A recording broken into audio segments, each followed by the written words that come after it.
नमस्कार दोस्तों, मैं डॉक्टर वी कुमार एमएससी से और एक बार फिर से स्वागत है मेरे यूट्यूब चैनल पर। दोस्तों, अगर आप चैनल पर नए हैं, चैनल को सब्सक्राइब कर लें, साथ ही बेल आइकन प्रेस करें, वीडियो नोटिफिकेशन आपको मिल सके सबसे पहले। दोस्तों, जैसा कि आप थंबनेल नहीं समझ गए, आज हम बात करने वाले हैं वेज वर्सेस नॉन वेज। थोड़ा सा वीडियो लंबी होगी और थोड़ा सा आप ध्यान में रखिएगा। हो सकता है कि कुछ चीज़ें अजीब लगे आपको सुन के, लेकिन बात इस पर थोड़ा खुल के करेंगे। देखो गाइस, हमेशा ये पूरी दुनिया में आज के टाइम में जंग छिड़ी हुई है कि नॉन वेज अच्छा है या वेज अच्छा है। देखो, ये डिपेंड करता है पहली चीज़ तो एबिलिटी के ऊपर। अब चाइना, थाईलैंड जैसी जगहों पे अगर आप वेज की बात करोगे तो एबिलिटी ही वहाँ नहीं है, तो वो खाएंगे कैसे। तो ये एटमॉस्फेयर के ऊपर डिपेंड करता है कि आपके पास है क्या और आप खाओगे क्या। अब मैं तो, मेरे जैसे और भी कई लोग हैं जो इस ज्ञान से ऊपर उठ चुके हैं कि क्या खाना, क्या पहनना, कैसे रहना, लेकिन अभी भी कुछ जाहिल गवार लोग इस धरती पे हैं जिनको दूसरे के खाने पर टिप्पणी करनी होती है। मैं ये नहीं कहता कि कौन क्या खा रहा है, कैसे खा रहा है, इससे मुझे फ़र्क नहीं पड़ता। मैं बात करता हूँ जो एबिलिटी की है, साइंटिफिक है, या ये कह लो कि उनके पास कोई उपाय नहीं है। अब सऊदी जैसी जगह पे आप रसीले फल की कल्पना करो, भले यहाँ से एक्सपोर्ट होके जा सकता है। आज के टाइम की बात नहीं करो, मतलब जैसे जैसे इन्वायरमेंट ग्रो हुआ है उस तरह की बात कर रहा हूँ। फिर भी अगर आज के टाइम में जाएगा भी तो उनकी आदत नहीं है खाने की। अब सऊदी के लोगों को वेज खाने के लिए कहोगे तो उनकी तो आदत है नहीं, नई जनरेशन तो चला आ रहा है ना सदियों से जो वो खाते आ रहे हैं, तो वो चीज़ वहाँ पॉसिबल नहीं है। और दूसरी चीज़ में और बात करूँ तो समझ जाओ कि मान लो कि सपोज़ बंगाल जैसे इंडिया में ही आ जाता हूँ मैं, चलो, तो इंडिया में क्या है, अगर आप देखोगे तो बंगाल, पश्चिम बंगाल जैसे देश राज्य में जहाँ पे बारिश, सूखा, इन सबों का फ़र्क आपको समझना होगा। अगर जहाँ पे 200 से 400 तक सेंटीमीटर की बारिश हो रही है, 500 सेंटीमीटर की बारिश हो रही है, उस जगह पे आप क्या कल्पना करते हो? आप मुझे बताओ।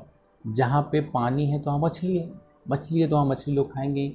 अब उनको आप कहोगे कि आप वेज खाओ, ये मत खाओ, वो पॉसिबल है गाइस? बिल्कुल भी पॉसिबल नहीं है। कि अब हम बात करते हैं कुछ, ये तो एबिलिटी की बात हो गई कि जहाँ जो अवेलेबल है वो वहाँ के लोग खाएंगे। अब कुछ लोग कहेंगे कि पौष्टिक के मामले में या फिर साइंटिफिक, आप मुझे बताइए कि फ़ायदा क्या है, किसको क्या खाने में। गाइज, अगर मैं तुम्हें बात करूँ ना, तो ह्यूमन की बात करूँ तो ह्यूमन के पास बहुत सारे एबिलिटी है जो वो वेज खा के भी ज़िंदा आसानी से रह सकता है, स्वस्थ रह सकता है। खासकर इंडिया जैसे देशों में उसको कोई ज़रूरी नहीं कि नॉनवेज ही खाए तभी भी वो जो है हेल्दी या पौष्टिक उसमें एबिलिटी पाई जाती है, प्रोटीन की मात्रा ज़्यादा पाई जाती है। हाँ, कुछ मामलों में कुछ विटामिन ऐसे नॉनवेज में ही पाए जाते हैं, लेकिन अब उसका अल्टरनेटिव निकल गया है, वेज में भी अवेलेबल है। समझ रहे हो मेरी बात? तो उससे ये नहीं हो कि आप मर ही जाओगे। वेज पहले से भी लोग खाते थे, आज भी लोग खाते हैं, तो आप उससे आसानी से एबिलिटी आपकी बनी रहेगी, बॉडी आपका हेल्दी और स्वस्थ रह सकता है। नेक्स्ट इसमें अगर हम बात करें तो ये कुछ लोग होता है बाई चॉइस।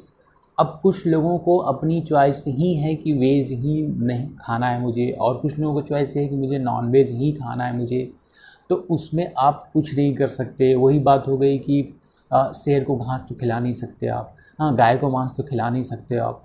तो ये चीज़ें बाई चॉइस होती है, बाई चॉइस का आप कुछ नहीं कर सकते। हर किसी को अपने खाने की, रहने की, पीने की, पहनने की आज़ादी है। हम एक लोकतंत्र देश में रहते हैं, तो उस पर आप मना नहीं कर सकते। अब इसमें कुछ नेक्स्ट पॉइंट हम बात करें तो कुछ चीज़ें धार्मिक जुड़ाव से जुड़ा हुआ है, जैसे बीफ इंडिया में हमारे जो है, और भी ऐसे जानवर हैं जिसका धार्मिक जुड़ाव है। मैं नाम सबका नहीं लेना चाहता, ठीक, जैसे पिग, सुअर हो गया। तो इंडिया में थोड़ा सा एक कौम जो है उसको बहुत धार्मिक मानती है, सही नहीं मानती है, उसका धर्म से जुड़ा हुआ मामला है। और गाय हो गया हमारे हिंदू धर्म में। तो ये सब चीज़ें बाय चॉइस होती है। तो किसी के धर्म से लेकर भी कोई चीज़ जोड़ के अगर आप उसका गलत अगर आप संदेश देते हैं तो ये भी आपके लिए अच्छी नहीं है। अब यही चीज़, ये तो इंडिया की बात हुई, ये तो इंडिया की। आप आगे अब चाइना में चले जाओ, अफ्रीका में चले जाओ, और जो है आपके यूएस में चले जाओ, यूनाइटेड किंगडम चले जाओ, वहाँ कुछ ऐसा मामला नहीं है, चाहे आप गाय खाओ चाहे सुअर और बीफ खाओ, कोई आपको, क्योंकि ऐसा कानून नहीं, तो कोई रोकने वाला आपको है नहीं। तो बेसिक हम बात करें कि आपकी सिचुएशन कैसी है, आपका एनवायरनमेंट कैसा है, बाय चॉइस आपका क्या है, आपका कंडीशन क्या है, आपका फाइनेंशियल कंडीशन क्या है, इस बहुत सारी चीज़ें डिपेंड करता है कि आप क्या खाओगे क्या नहीं खाओगे आज के टाइम में। हाँ, अगर मुझसे कोई पूछे कि पर्सनल राय अगर मुझसे दिया जाए कि आप क्या खाना पसंद करोगे, तो भाई मैं तो वेज खाना ही पसंद करूँगा। अभी मैं नहीं कहता कि वेज में मुझे दाल रोटी चावल ही, कोई मुझे काजू किशमिश भी ला के दे दे तो कोई रोग नहीं, मेरा एड्रेस आपको लिंक में मिल जाएगा, ठीक है। जोक्स अपार्ट, लेकिन भाई जिसकी जितनी औकात होती है उस हिसाब से लोग खाते हैं।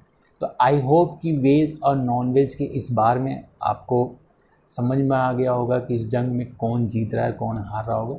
सिचुएशन और कंडीशन आपको जीतने पे निर्भर करता है, आप बाय चॉइस कुछ भी नहीं कर सकते। हाँ, कुछ परिस्थितियों में आपके हाथ में है, लेकिन ये सारी जगह पे लागू नहीं होता, पूरी दुनिया पे लागू नहीं होता, आपका पर्सनल लागू हो सकता है। बस आज के लिए इतना, मिलते हैं, तब तक के लिए be healthy and be happy. Thank you so much.